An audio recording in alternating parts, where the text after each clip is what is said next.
Thanks for tuning in to the Drive On podcast, where we are focused on giving hope and strength to the entire military community. Whether you're a veteran, active duty, guard, reserve, or a family member, this podcast will share inspirational stories and resources that are useful to you. I'm your host, Scott DeLucio, and now let's get on with the show. Everybody, welcome back to the Drive On podcast. Today, my guest is Tripp Bodenheimer. Tripp is currently serving in the U.S. Air Force and is also the host of the Shadows podcast. We're going to talk about Tripp's childhood and how it shaped who he is and what he does today. So welcome to the show, Tripp. I appreciate you having me. Hey, yeah, absolutely. I'm glad to have you. And why don't you tell the audience, people who may not know who you are and may not be familiar with you and your podcast, tell a little bit about who you are and everything. Yeah. So who I am, currently I am, a little past 12 years in the United States Air Force.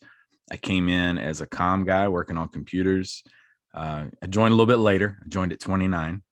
So I got a little bit of real world experience under my belt, and then decided to join the military. I was stationed at Arizona, went to Germany for 6 years, which was the best 6 years of my life. And while I was over there, they asked me if I wanted to be a part of, what the Air Force calls Developmental Special Duty Program, or DSD, and basically be an instructor for young airmen and getting them ready to supervise. And I did that for 3 years, loved it. And I was myself. I wasn't, playing a role of an instructor or anything. I was just me. And that landed me a spot in Alabama.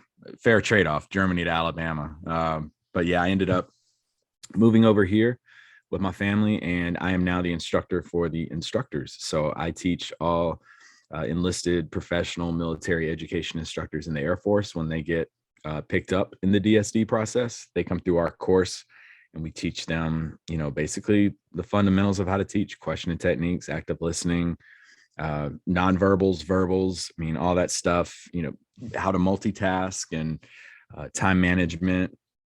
So, yeah. And then I'm married. I've been married to my wife for 14 years, 2 daughters. My youngest daughter, 13, still lives with us here in Alabama. And, that's a pretty important part of who I am. And then, like you said, the Shadows podcast, which has been around now we're looking at, almost a year and a half. So, which is crazy because, as well as I do, like there's a lot that goes into podcasting. So to be hanging around that long is kind of a, self high five, I guess. Yeah, no, you definitely deserve a high five for that, because there's some podcasts, what was it? Not even 10 or so episodes that they last, 8. Yeah, 8's the average that they the go. Number. Yeah. And so to be able to stick around for that long is pretty impressive. Any podcaster, I should say, who sticks with it for any extended period of time obviously has a passion for what it is that they're doing. They must enjoy it, because it's so easy to just pull the plug and walk away from it. If you're not enjoying it, there's no reason to continue doing it. So, it's really easy to do. So it's obvious that you're enjoying what you're doing and the work that goes into it. Sometimes I know, and we were talking earlier before we started recording, but I know sometimes the work can be tedious, and sometimes it isn't the easiest thing to do, but ultimately, when you look at the big picture, it's worthwhile. So I'm glad that you're doing it, and I'm glad that you're sticking with it. And we'll get more into the podcast in a little bit, but first I want to go back into your childhood. I mentioned a little bit earlier, a little bit about your childhood, and I want to talk about your family and the couple major tragedies that you had at such a young age. Would you be able to share some of those experiences and kind of your childhood and what that was all like? Paint that picture for us.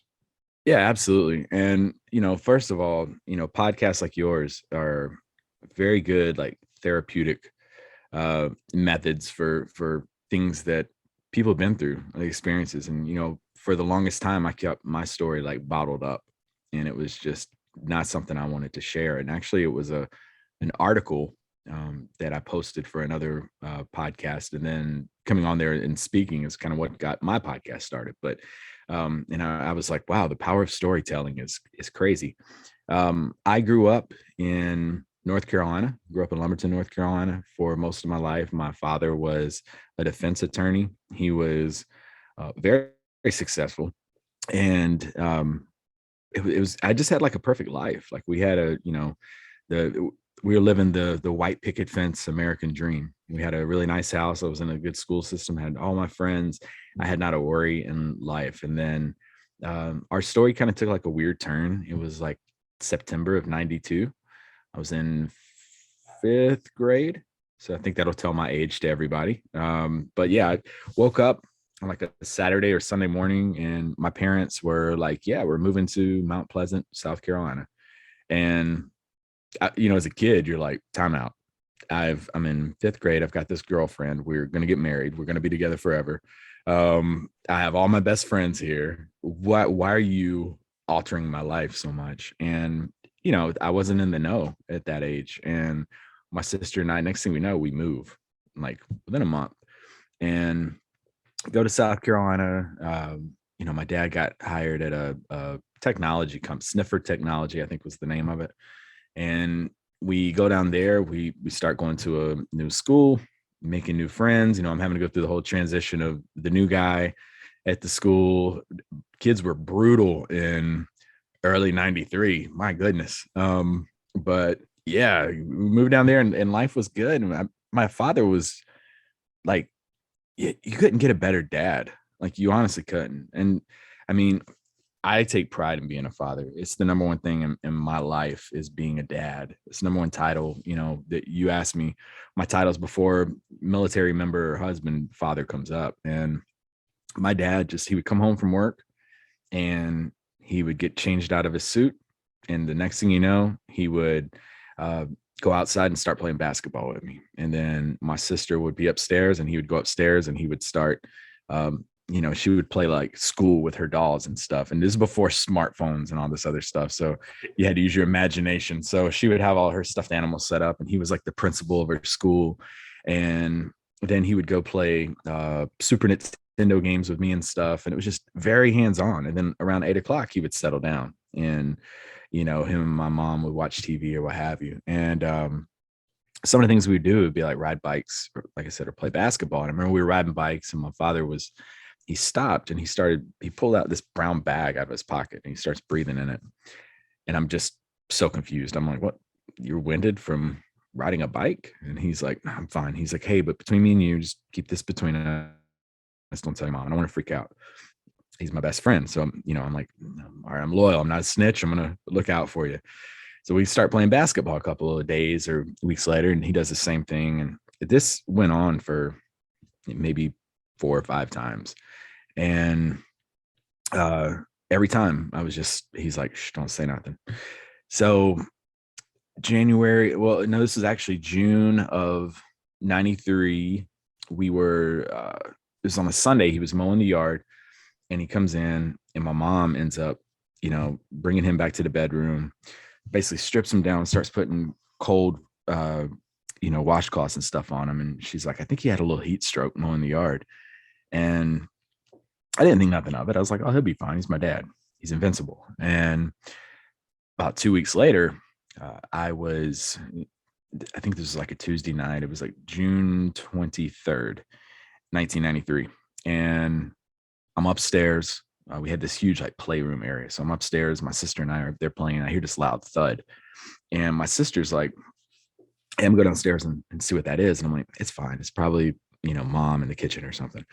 And she runs downstairs and then she screams. And I end up running down behind her and we look, and my dad he was sitting on the recliner watching television with my mom, and he stood up and he had a heart attack right in front of her and he fell, collapsed right in front of her. So we run downstairs and then the next thing was just like a blur, trying to revive him. The EMTs come.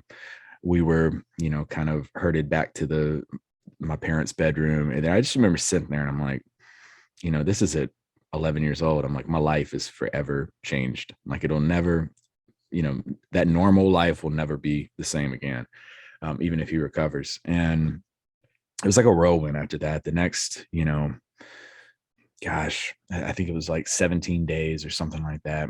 Like I said, my math's probably off, but it was the 9th of June or excuse me, of July, he passed away, and he just had a heart attack. He had smoked. He had a lot of stress. I'd noticed, thinking back, like his neck would get really red, and I would ask him about it, and he's like, "That's from shaving."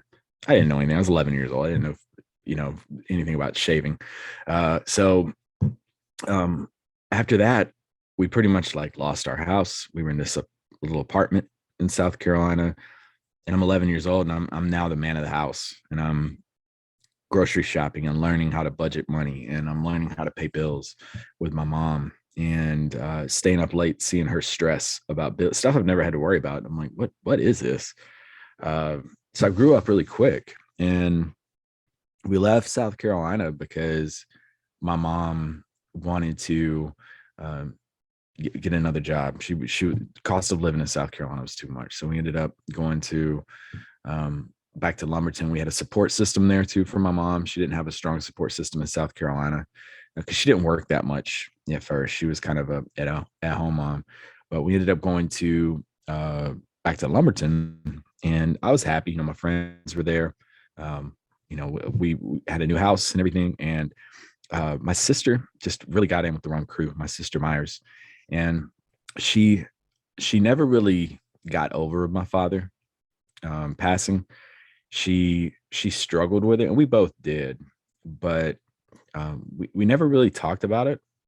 I don't think we really knew how to talk about it, and we really didn't bring it up much. We would bring up little memories of him, but it was just, there wasn't a whole lot of discussion, and it wasn't a lot of I don't know. I think we just got caught up in our lives in school. You know how it is in 6th, 7th, 8th grade. That's like your life. And we, like I said, she got mixed up in a wrong group, and she was actually sexually assaulted at a party, and came home, told me about it. And then she started to get bullied, picked on for it afterwards. It got to the point to where she would hide when the school bus would come. She would go outside like to wait on it. My mom would leave, go to work, and then Myers would come back inside because the ridicule and everything she caught the second she entered that school bus. It was traumatic to her, and people laughing at her, but nobody helping her. And I kept talking to her and telling her, hey, things will be fine. You can get through this. Well, she ended up turning to drugs. She turned to alcohol. She started smoking. And a lot of this is behind my mom's back, knowing nothing about, even, later on, I told my mom, and she's like, I had no idea. But it was the same thing. She's like, hey, don't say nothing to mom about this. And then there were some suicidal tendencies as well. And the whole time she's 13, 14 years old. And we were 18 months apart. So for me, it was hard. And it was the arguments that were going on at the house. And it was just, you hear like toxic work environment. This was like a toxic home life because my mom's just lost her husband. My sister is unraveling right before us. And I had no idea how to handle any of this. I've just been told keep secrets from everybody. And so I was trying to stay out. I was tired of secrets. I was just I would go to my room and kind of do my own thing. Well, my mom had met this guy, probably the nicest man ever to walk the face of the earth. She met this guy, Alan Simmons. He lived in Sumter, South Carolina. They dated for a while, and then in summer of '98, we were supposed to move to South Carolina. And I had a little girlfriend in South Carolina. My sister had this guy that she was dating, or excuse me, in North Carolina. And both of them were not looking forward to that hour drive up the road. It was, to them, I might as well have been going to Germany. We're never going to be together. Oh my gosh, all this stuff. So high school love. And I remember I was hanging out with my girlfriend, and Myers was hanging out with her boyfriend, and we went to Red Springs to visit my grandfather and to visit the burial site of my dad. And on the way back, that was the last time I saw her. Her and her boyfriend kind of took off on the road. And that night she called me, and we were supposed to be at my grandmother's house, and we were going to get up the next morning and move. And she called me and she said, hey, I'm going to be a little late. I'm going to be hanging out with my boyfriend, but just want to tell you we've made it through this. We're about to get a clean start. Um, I just want to let you know I love you.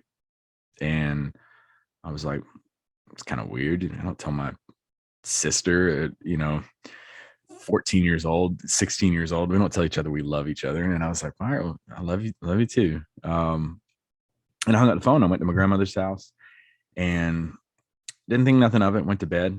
And that morning, I remember I heard I woke up and I was upstairs and I could kind of hear, because the stairwell was right by the bedroom, and I could hear my mom and my grandparents talking. And she's like, my mom, she said, where's Myers at? I have no idea where she's at. I haven't heard from her. I go back to bed, and then I hear someone at the door, someone talking to them. And I thought it was kind of weird. And they said, Myers has been, I do hear she had been involved in an accident. And my mom starts crying. And I'm thinking they got in a wreck. They got in a car wreck. She's going to be fine. She's probably banged up, bruised up. But I didn't want to run downstairs and be like, what happened? What happened? So I stayed up there. And my mom comes up and she comes and wakes me up. And she says, hey, we need to talk. And she's fighting back her tears. And she says, Myers has been in an accident. I said, okay, is she all right? And she's like, she's been shot. And I said, oh, what? And she said, yeah, she, basically it was a murder suicide. And she was, unfortunately was taken from us August 23rd, 1998. And they pulled off on a logging trail.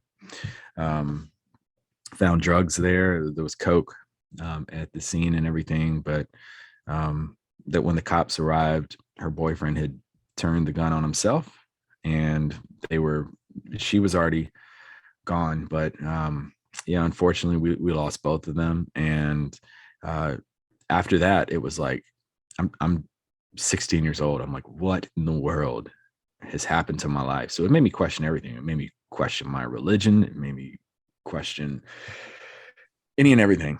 And that was, now on top of that, we had just moved, or we were starting a move to South Carolina. So the 24th, 25th, those days, it was a whirlwind of people. I don't even remember who I talked to. I don't remember anyone coming up to me. Everybody comes up to you, and what do you say to someone when that's happened? I'm so sorry. I'm here. There's really not a lot you can say. And I just remember a week later, I'm starting school at a brand new high school in South Carolina as a junior. And right when I pull up to the school, it was crazy because she loved that song, I Don't Want to Miss a Thing by Aerosmith. That was like the big song at that time.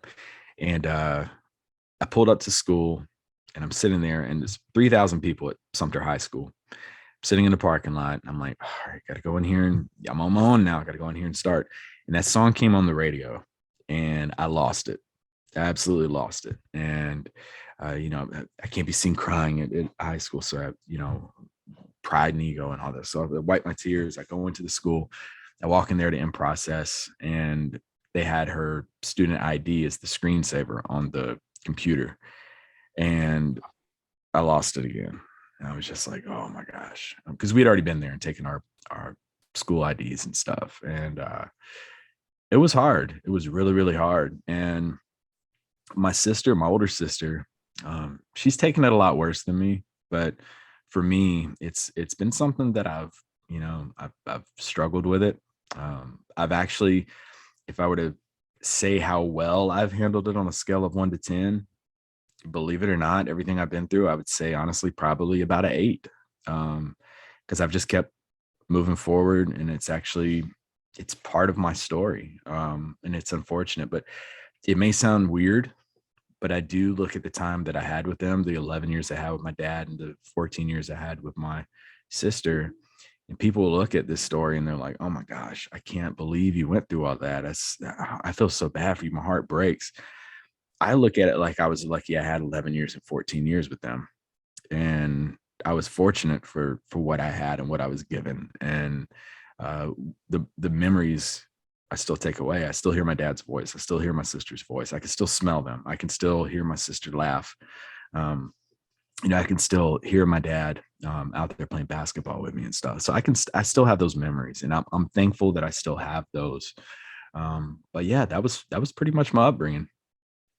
Yeah, and those memories that you're talking about are things that will last a lifetime. Hmm. It's been, it's been years since then, but years and years from now, you'll still have those memories. They're important pieces of who you are, and uh, while those experiences are certainly tragic in and of themselves, add in how young you were, plus the frequent moving and everything else that you had going on Yeah. in your life. It kind of makes it more of a uh, volatile situation for such a young person to be going through all that. One When thing too, I just wanted to add, kind of the piggyback of what you're saying. One thing I can honestly sit here and say, like, probably, just as proud as anything else that I've achieved during that whole time. I never turned to drugs. I never turned to alcohol. Um, I'm sitting here 39 years old. I've never been drunk a day in my life. I've never tried a drug. I've never, like attempted to take my life or anything. I just, uh, I just, you know, put my head up and kept moving forward. And, that's like one of my big things to anyone out there is like, no matter what you're going through, if you keep your head up, you'll be surprised what you can achieve and you can get through.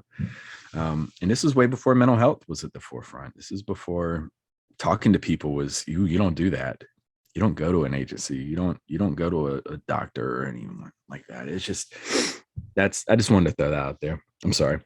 no, that's really something to be proud of. But and you're right. Back then it was not something that was encouraged for you to go and talk to somebody. That was for quote unquote crazy people to Yeah. to go Yeah. and like you had to be really messed up White to go white and coats talk to coming someone. for you and everything. Yeah. Yeah, exactly, and padded rooms and the whole Hmm. whole nine yards. Like that level is what we're talking about back then. Just kind of painting that picture for people who maybe weren't around back then or were too young Yeah. to really realize the situation back then. But um, when you were talking about uh, moving in the fifth grade, I also moved in the fifth grade, and it wasn't as far as what you did. It was just a town over, but still, it might as well have been to another country Oh yeah. because It's brutal. it's not like you can just hop in the car in your own car and go visit your friends that you used to hang out with anytime you want because you got to wait for your parents to go over there and everything, and then those friendships fade and you draw apart and all that kind of stuff. So I know what you're going through with that. Going to a new school, being the new kid, it was an uncomfortable time too. And I also a few years before that, I had lost my grandmother, who I was very close to. I was 7 at that point, so I was what 2 or 3 years before that time Hmm. period. And I remember that initial shock and disbelief of losing her, and it was something that affected me for quite a bit, Yeah. for quite a while after that. Um, and I don't know if it was because she was the first person that I knew who I was close to who passed away or not, but that was a tough pill to swallow, and I can't imagine having two people like your father and your sister who you're close to pass in just a matter of a few years from each other. Especially unexpectedly that way. Hmm. In my grandmother's case, she was battling cancer, and so at some point it became kind of expected. Like we knew at some point she wasn't going to make it. Yeah. It was just a matter of time. But in your case, that's just like ripping off a really, really shitty Band-Aid, it's like it's instant and it's painful and it hurts and it's awful. Um, and so I can't imagine going through all of that all at the same time.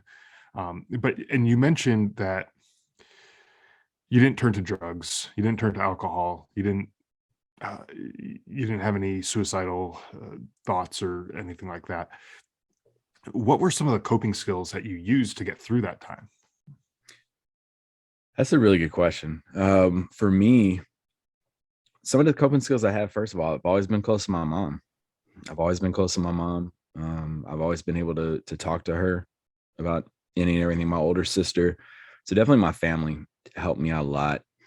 I've always made friends wherever I've gone to, so I've always stayed involved. Sports helped me out.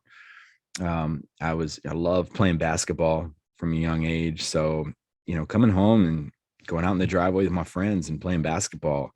I had a really good group that lived in my neighborhood, and people like Alan Gentry, the Caldwell family. I mean, these were people that just really, knew my story, never brought it up, never talked to talk to me about it. And it was just, they were phenomenal just to be around, kind of an escape.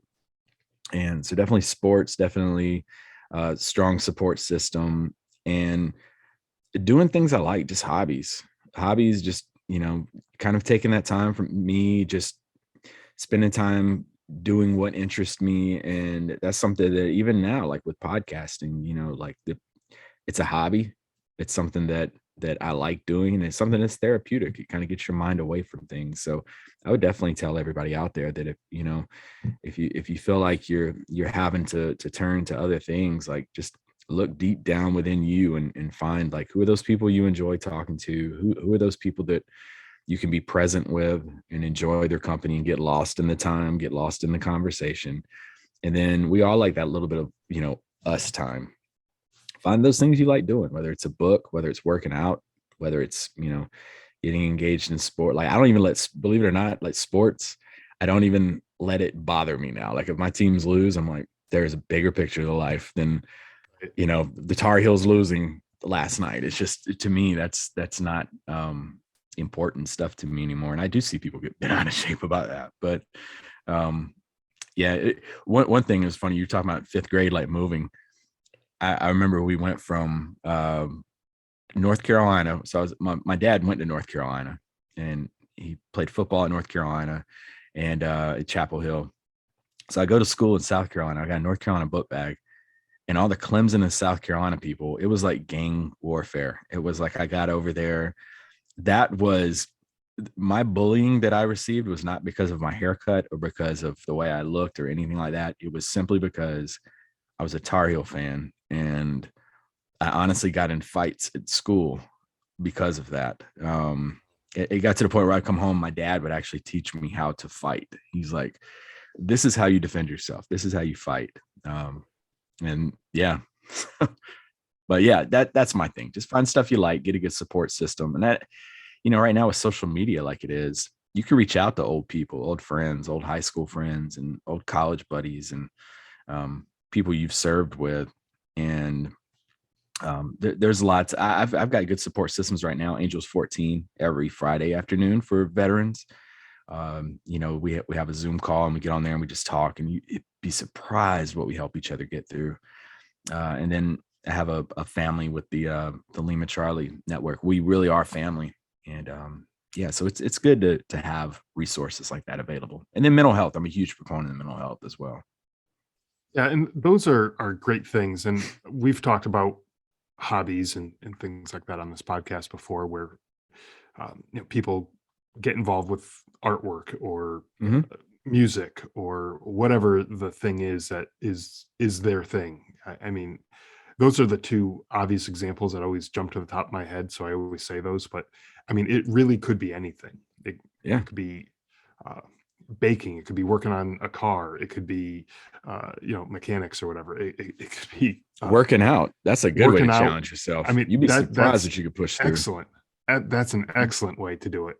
Um, and the crazy thing is, and I know this from personal experience, after you've been out of shape, you get out of the military and you get the DD 214 body, Yeah.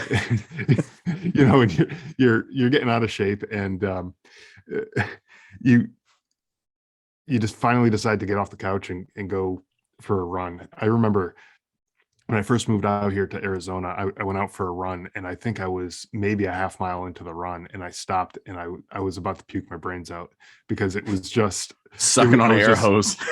I was sucking so bad, and it was so terrible. But then I said, you know what, I'm gonna do it again. I forget if it was the next day or the day after, whatever it was. I went out again, and I went for another run and another run and another run, and I just got better and better and better to the point where Yeah. I can run uh, long distances and never feel that way anymore. You know, it doesn't always feel the best, Yeah. but it challenges me, and I've never felt like I was just gonna puke anymore after that. So it's definitely a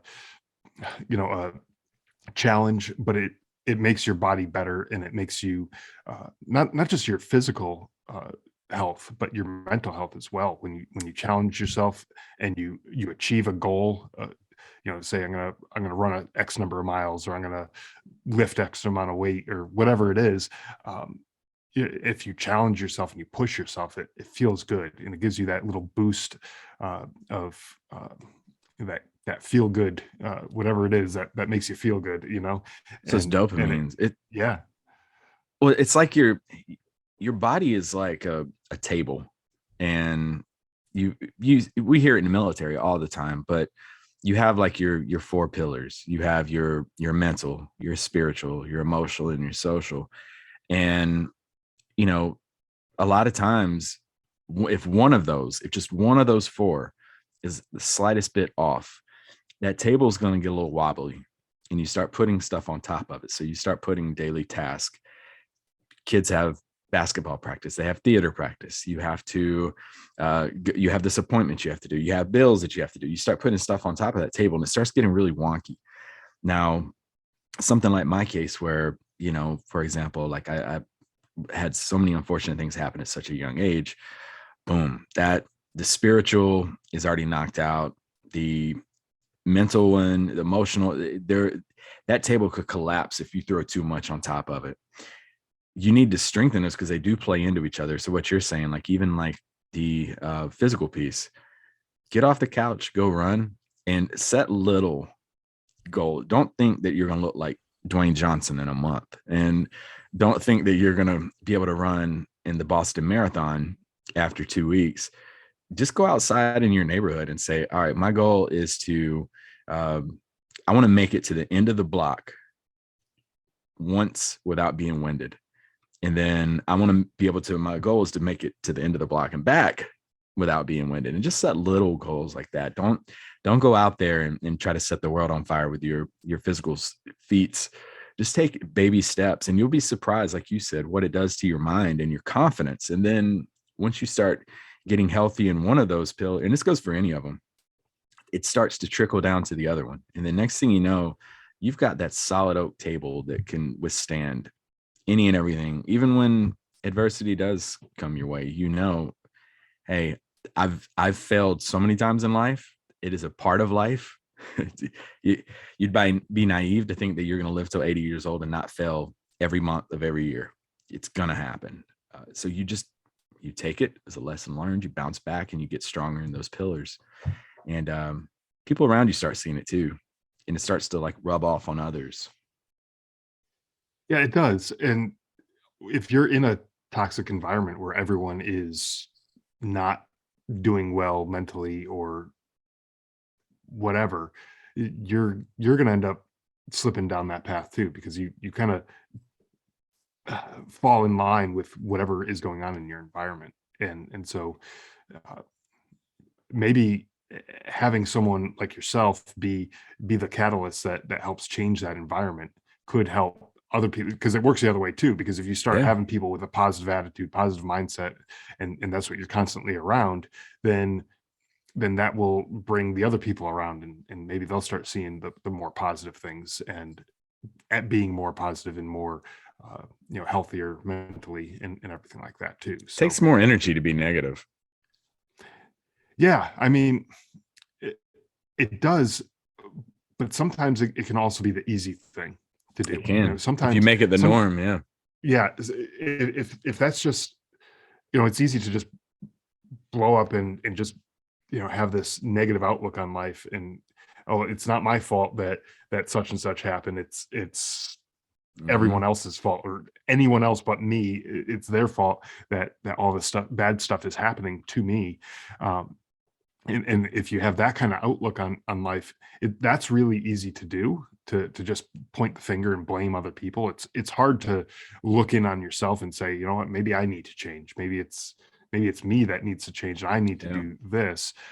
But once when you do that, then life gets easier. That's when you start making those changes, so that bad stuff doesn't happen. Hmm. And you start making that a part of your life and a part of your routine, where you look in on yourself and say, okay, what can I do to change this situation? And sometimes the answer is nothing. Like, sometimes there are going to be things that are out of your control, and there's nothing you can do to change it. That's Can fine. only But control what you can control. exactly.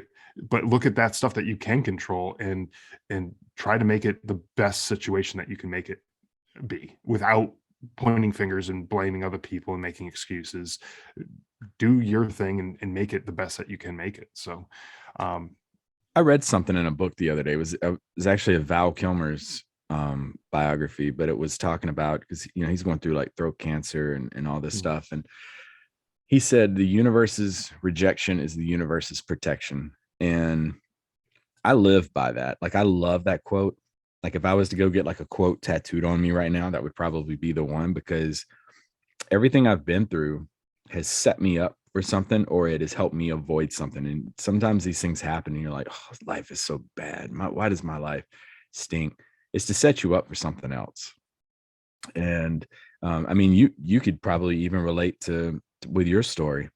Um, I mean, you go through stuff and you get put through the ringer, and you were like, why in the world? Um, but you're gifted amazing people that come in and out of your life, and everything is setting you up for something bigger. You just got to it is. know when to see it and what to do with it. It is. And I like you, when my brother first passed away, I struggled a lot. I Hmm. struggled with my faith and everything. It was a really hard time for me. I had a lot of different problems, but and eventually came to the conclusion that everything happens for a reason. You may not like it. It may be a tough pill to swallow, but all of the things that happen will lead you down a path to make you ultimately a better person. And Absolutely. and you may not like to hear that, especially when you're talking about something as tragic as losing a loved one. How could you possibly be better off without that person, right? Like that to me, like, that took a long time to compute. But Yeah. I don't know that I would be doing the things that I'm doing today. Um, you know, helping out the veterans, helping out, doing the podcast and everything. I don't know that I would be as passionate about the things that I'm doing, uh, had it not been for that experience. And Yeah. that's not to say, I'm glad that things happened the way they did, because certainly I'm not. But let's look at the positives again. What can we control? I can't control the fact that my brother is gone. That's done. It happened, and I can't bring him back. So let's look at the positive side of whatever the situation is, and that's about as good as it gets right now. And Yeah. so when I'm looking at it, it could be worse, right? It definitely could be worse than the situation that I'm finding myself in. And so I think that that's a healthy way to look at it, is just try to find the positives in even the crappiest of situations. Even when we had the Afghanistan withdrawal a few months ago, and Yeah. that was, especially for people, anyone who served over in Afghanistan, that was such a bad time. It was not a easy thing to deal with. Couldn't but imagine. when you look at that situation, and you think about the the good stuff that we did over there, by Yeah. we took the fight over there to the enemy, and we prevented future 9/11 kind of attacks here in the United States. So think about all the Americans that are still alive because those attacks didn't take place here, and stuff. So yeah, it sucks that we lost whatever it was, 7,000 or so people over in Afghanistan. That's a tragedy, but how many more would there have been here at home Exactly. had we not done anything? So, you can look at it that way. And Tragedy is a jigsaw puzzle, yeah, and you play around with it enough, it turns into triumph. You've just got yeah, to figure out how to do it. yeah, the pieces have to fit together the right way and fall in line. Yeah. And Hmm. sometimes it's one of those hard 1,000 piece jigsaw puzzles. It's not one of those There's yeah, patience, everything that goes into it. yeah, exactly. Um so you mentioned earlier you're in the Air Force, and you joined a little bit later on in life. What ultimately led you to joining the military? That's a good story. So I finished high school. I was following my mom's career path. Most people can probably relate to that, following what your parents want you to do. And my mom wanted me to be successful. She wasn't doing anything wrong. It's just her expectations of my life and mine weren't exactly lining up at the time. And so I went to college. I didn't really want to be in college. I was 2 years after losing my sister. I still wasn't in a good spot. And it took me a while to really, get my feet under me with what I wanted to do. And I went to school for physical therapy as an assistant. And I was doing that. And I've always been kind of a workaholic. The second I found out that if you work, you make money, and if you lay in bed, you don't, I was like, ooh, sign me up. So I started working at a YMCA. I was a personal trainer. I worked for a milk company. I was actually a milkman. Um, I worked, oh my gosh, I think I tried to be an insurance salesman at one point. I was trying all these little jobs to try to figure out like what fit for me. And physical therapy, personal training was good. It allowed me to, live comfortably for a while, but then started working at Red Lobster, and I was working there, and I was doing really good. And that's where I met my wife.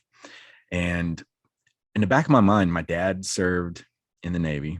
My grandfather served in the Army, and I had always had this little internal conflict of how do I compare to my dad? And I'm like, my dad went to North Carolina Chapel Hill. He played football. He joined the Navy. He went to Campbell Law School. I'm working at Red Lobster, and nothing against Red Lobster. Um, but it got to the point where I was just like, let me go talk to a recruiter and see what, options are available. And my recruiter, honestly, was honest with me from day one. He really was. He's like, look, you're going to come in, you're going to be the oldest guy in there, but you're going to be told to sweep dirt. You're going to be Piglet and take out the trash and do all this little stuff for a couple of years. But depending on how much you put into it, you can rank up. And trust me, it will pay off. If you're good, it's a relationship. If you're good to the Air Force, she'll be good to you. And kind of like what my commander likes to say now, he's like, you'll eventually get a divorce from the Air Force, but y'all gonna be married for about 20 years. But when you get that divorce, you can get alimony and all this stuff if you treat her well, or y'all may part ways at some point and you get nothing. But it's all about what you put into it. And that was intriguing to me. And the stability, and then the pride for serving my country, and being able to speak to myself on the same level as my dad and my grandfather, who were two of the best people I've ever met my entire life. And so I decided to join, and I kind of kept it from people for a long time. And because there was a lot of issues with MEPS and my vision. Apparently I have the worst vision in the United States Air Force for someone who doesn't wear glasses.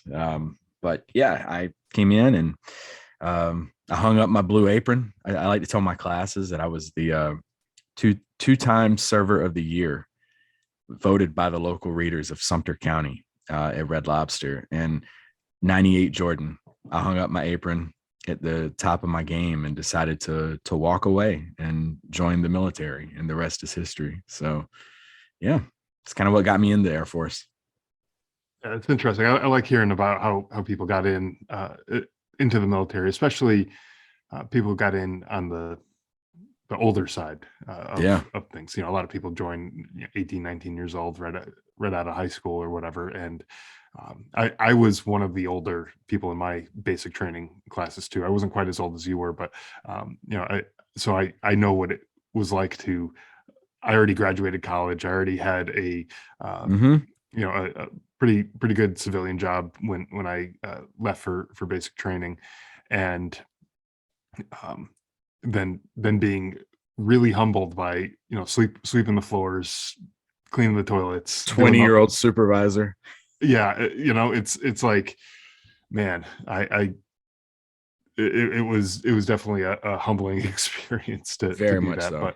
um, but yeah, so it's cool to hear those stories. So, tell us about the Shadows podcast. I was fortunate enough to have the opportunity to join you on your show, and I encourage Yeah. everyone who's listening here to go check out that episode and all the others that are on there. But what's the podcast all about for anyone who maybe hasn't heard it before?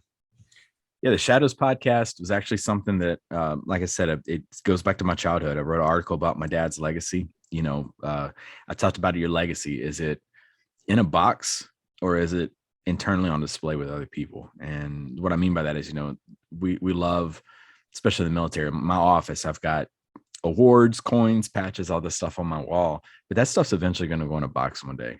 And it's all about, what I taught my daughter, what she carries on and passes on to her kids and to their kids. And that's really your legacy. And we get lost in that a lot. So I decided to write an article about it. I got asked to come on a podcast, and I did the podcast, and the topic of my dad did come up, and we talked about it a good bit. And I finished. And when I finished, I was like, ooh, I got a little itch to kind of podcast. And I'd always been kind of tossing it around in my mind a little bit, especially with the job I have here. And questioning techniques is one of the lessons that we really work on. And I was like, well, I got good questioning techniques. At least I think I do. And you may listen to my podcast and think different, but and you're entitled to. But I was like, yeah, I feel like I got good questioning techniques. Um, I was not confident with my voice. You can probably relate. The first time you hit record and you go back and edit, you're like, ooh, gosh, that's how I sound. That's gross. But I was like, you know what? Let's try this. Let's see if it works. And I shot big from day one. I was like, you know what? If I do this, everybody in life has a story to tell. Everybody, regardless of where you're from. And I started with Chief Bogdan, who is a chief master sergeant in the Air Force right now, senior non-commissioned officer, one of my personal mentors. He was my first episode. And then after that, I had Shantae McMillan. She was a U.S. Olympian. I've had phenomenal. We've had entrepreneurs, CEOs, pro athletes, actors, actresses, military members, just regular everyday people who think that they don't have a story, and then they get behind the mic and they're surprised that the more they start talking that yes, you do, and yes, it can help someone else out. So that's kind of our concept: is everybody has a story. We chronicle people's journeys from childhood up until where they're at now. And it's very therapeutic for our guests. They get on there and they talk about stuff. And I'm very much the connector. I'm a recovering people pleaser. It's not really recovering, and it just sounds better. But I have a very good rapport with a lot of my guests. So it's like they come on and it's just not really a one-off. I still keep in contact with a lot of them. So have very good connections. We have been around, like I said, for flirting with a year and a half. Come out every Thursday with a new episode, and we like to keep very diverse groups. So you'll see when we have, like, we just had DC Glenn from the hip hop group Tag Team. He was just on a past episode, but then we're following it up with a military member. So it's very diverse with who we have on there. And then we have a little spinoff called Rise from the Shadows, which is, they're almost like 15-minute little TED Talks, and they have a certain message that they're trying to display to relate to the audience. And then we have like a little 10-minute closures. Those are more for quick commutes to and from work. You're going for a jog, need some motivation. They're definitely, our goal is to inspire others, but the name, the Shadows, kind of came from, I guess I did this backwards. The name stems from, we all have shadows. We all have those dark moments, and things are going to happen to us, but our shadow can destroy us, or it can become a part of who we are. And just like yourself and just like me, our shadows have kind of become who we are. We've taken our tragedies and our obstacles and we've turned them into triumphs and tribulation or success stories. trials and tribulations into success stories. And you'd be surprised what the power of storytelling can do to help other people out. And that's one of the things that kept me going right off the bat when I started it. And because I do all the cover arts, the editing, we were talking about this beforehand. I do every single thing that has the shadows on it. I'm a one-man show, and it takes so much time. But every time I'm like, man, this is a lot, I'll have a guest who's like, you know what? I've been doing interviews for 20 years. I've been doing this for 10 years. And I came on your show and you really made me understand the importance of storytelling. And then I have students who come through the course and they're like, I was going through something and I heard such and such episode. Wow, that I've been through that exact same thing. And that inspired me, that motivated me. And that's what we aim for, is just to inspire and motivate people. I'm not looking for 10,000 downloads an episode. I'm looking for one person to be able to leave inspired and leave motivated and feel like they can go out and change the world because they listened to that one episode. And that's what keeps us moving forward. And we recently joined a group, the Lima Charlie Network, which is very like-minded individuals, and we've got a little bit of everything on there. We've got Hero Front, talks about people in the military. There's pretty much focuses around strictly military individuals. We got a emotional intelligence guru on there, the EQ gangster. We got the Llama Lounge. They focus on leaders. We've got Power of Investing in People podcast, which is phenomenal as well. And then we have Beyond the Rut, who Jerry Dugan and Beyond the Rut. He's been around the podcast game since, he's like the founding member. He's like the Naismith of podcasting. But yeah, and it's an awesome group, and we really are like a family on there. And like I said, strong support systems, and we all motivate each other. We all look out for each other. And I'm loving this podcast game. This is, seeing one, even podcasts like yours, Drive On podcast. I mean, it motivates me. I look at everything you're doing and I listen to your episodes and I'm like, I could be improving. I could be doing this better. It's iron sharpening iron with it, and, spreading the good messages and good vibes out to people. And the cool thing about your show, and I would hope the Shadows, is our hope is to plant seeds with people, but to never see the tree fully grown. And we may have no idea how many listeners listen to our show and are able to go off and do amazing things based off of it. But that's not something you can count with algorithms or 5-star reviews or things like that. It's just something that somebody is walking around right now that's listened to Drive On or that's listened to the Shadows podcast, that we have no clue that they're a better person because of that podcast, but they are. Right. And that's something that keeps me going too.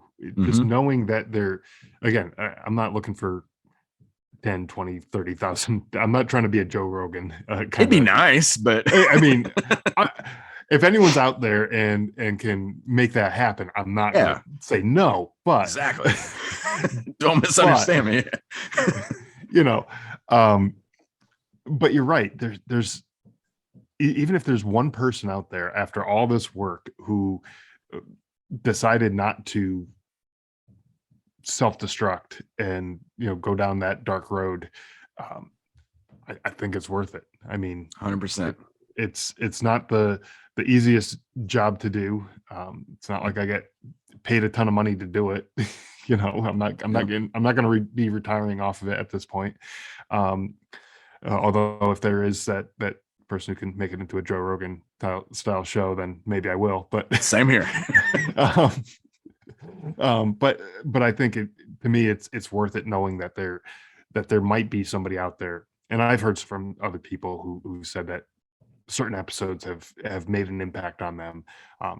Was it a completely life-changing impact? I don't know, but they enjoyed the episodes. They got a good feel from the message from that episode. So it helps me, it motivates me to keep going and keep on putting out these episodes and be as consistent as humanly possible with these episodes. And so far in the 2.5 years that I've been doing it. I haven't missed a week yet, and I don't feel like I'm going to be slowing down anytime soon. So, I'm really happy to be able to do that, and I'm glad that you're finding the same kind of motivation as well in what you're doing. 2.5 years, kudos. You're like a Yeah. seasoned veteran at this point. And the funny thing is, when I started, I didn't really know what the heck I was doing. If you listen to the first few episodes, Yeah. Same. I was like, don't go listen. If you're like, you know what, I want to check out the shadows, start with like episode 60. Don't go to episode 1 or 2, because you're gonna be like, this guy has no clue what he's doing. I think I just hit record and was like, I was even tapping the mic. Is this on? Yeah. Don't start early. Those episodes are still out there. But they're not the best quality. The first maybe half dozen or so are kind of weak. You got to get to like 15 to really find your footing. 15 or so. I think that was around our number where I'm like, all right, I think I've kind of got my groove now. Yeah, I think the first time I had a guest on the podcast was maybe 10 or 11 episodes in. The rest of it was me just trying to figure out what the heck I needed to do on the technical side, trying to get it going. But it's a worthwhile thing, even if it's only helping out a handful of people. I still think it's worth it. So, well, with that, it's been a pleasure speaking with you. I probably could chat with you all day, but I want to let you get back to your day and your family. But it's definitely been great talking to you. We'll probably have to do this again sometime. Where can people go? I don't think you mentioned it earlier. Where can people go to check out the Shadows and find out more about the podcast and everything like that? Yeah, the Shadows Podcast, real easy. theshadowspodcast.com. You can head over there. I believe on Instagram, we're _Shadows Podcast. Instagram is where kind of our go-to, but we're also on LinkedIn and Facebook as well. You can type in Shadows Podcast on those. It'll pop up. It's got this sweet looking old school Shadows, like the old Shadows comic that Batman kind of derived from. So our logo is that, but it's basically replaced with a eagle to kind of represent the military.